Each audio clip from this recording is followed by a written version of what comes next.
So women were not involved in synagogue activities. Occasionally they were admitted into the main sanctuary.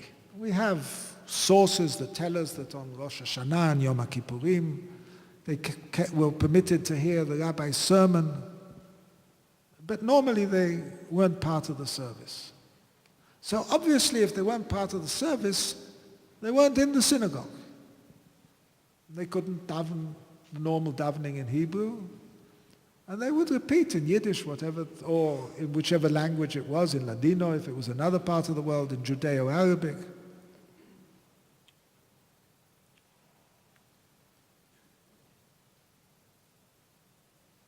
They certainly didn't learn Torah. Maybe there were a few individuals, like the daughters of Rashi, like the wife of the Bach, like Gluckel of Hemlin, who were learned, the wives of certain rabbis, Rosh Yeshiva in the East, who when their husbands passed away, took over giving the shiur in the yeshiva, but these are very rare occasions.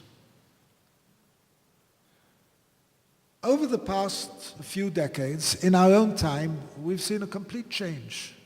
In Israel, there are thousands of young women who learn Torah. They learn halakha, they learn Gemara. This didn't happen 40 years ago.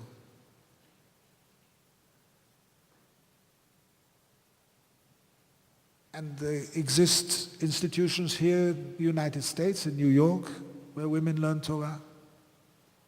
So this is a revolutionary phenomenon that developed quietly and therefore in an evolutionary fashion and therefore didn't really evince a great deal of antagonism. Just now, recently, there's been a beginning of criticism of women's learning Torah. It means that they get married too late, or they don't marry, or they're too learned to get married, v'chule, v'chule. So, women in Israel know Hebrew, so they understand the tefillah. They go to national religious schools. They go to ulpanot. They go to midrashot. And they feel that they have to have a greater part in ritual affairs. They feel that if they're learning halakha, why can't they have a role in the religious leadership? And indeed, we have to'anot rabbaniyot, women who go to the religious courts system as sort of pleaders. We have yoatzot, hilchatiyot, women who are willing to give halachic advice in certain specific areas. This is a change that's taking place. And they feel that there's no reason that they should be excluded from many of the areas which had been monopolized by the male gender. And we have a development, which you all know about, I'm sure, of what are called partnership minyanim, in which women are now taking a much more active role in the synagogue service. Parts of the tefillah itself are being led by women, those parts which are permissible to do so. They can get aliyot la Torah. They can read in the Torah certain parts of the Parshat HaShavua. And I'm sure you've all heard of Shira Chadasha in Jerusalem, which is overflowing, and Darchei Noam, which is very close to here, which I believe over Rosh Hashanah and Yom Kippur had over 400 people. So you can see that these type of innovations, if they're permissible, and if it can be shown based on a careful examination of rabbinic sources, that these are dvarim hamutarim, these are permissible things, there's no reason to say that they should be asur. It's only the modern Orthodox establishment that's willing to condone and to accept and support these types of changes that are taking place in our society. they've been completely rejected by our more ultra-Orthodox brethren. And not just ultra-Orthodox brethren, because the rabbinic establishments, both in Israel and in the United States, have basically been kidnapped by the ultra-Orthodox authorities, the Gedolim. The question was, can you have women rabbis?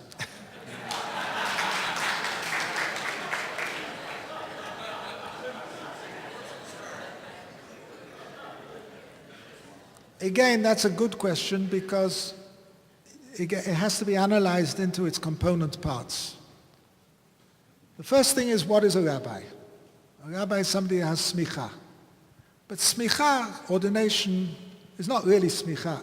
Smicha was ended in about 350 of the Common Era. There wasn't a continuous ordination of an ordained person to another, to his disciples.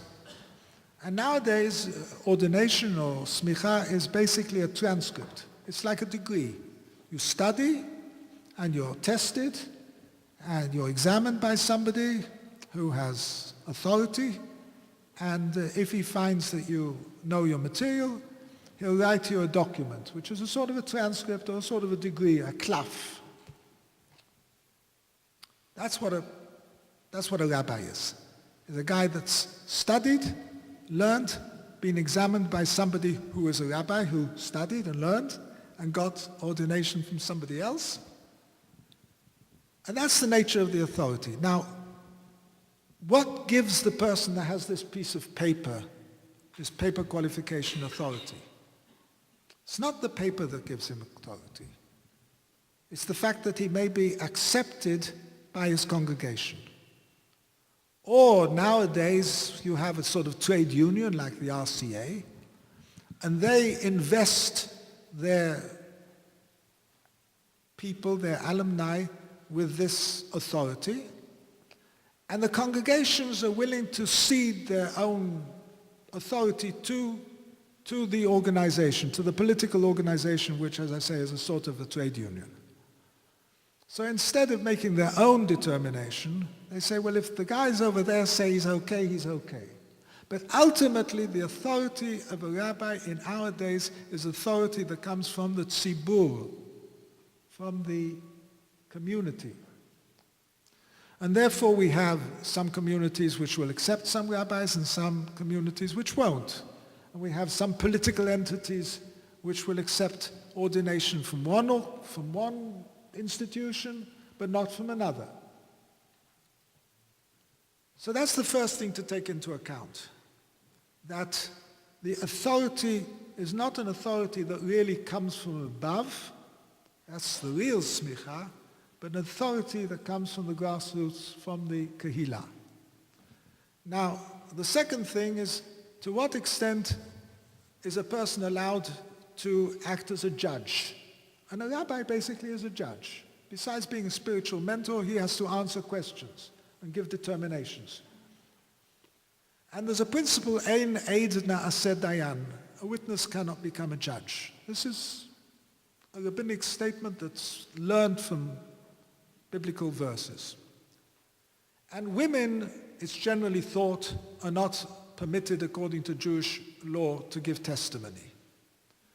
And if they cannot be witnesses, they cannot be judges. And if they cannot be judges, they cannot be rabbis. Therefore, yok rabbis for women. However, there are something like 12 different types, categories of testimony, of eidut in Jewish law. Most of them are permissible to women. Some of them are not. So in all those areas which are permissible, in the areas of eidut, a woman could also act as a judge. So it means that they don't have unlimited authority, but they have authority in a broad spectrum of Jewish laws.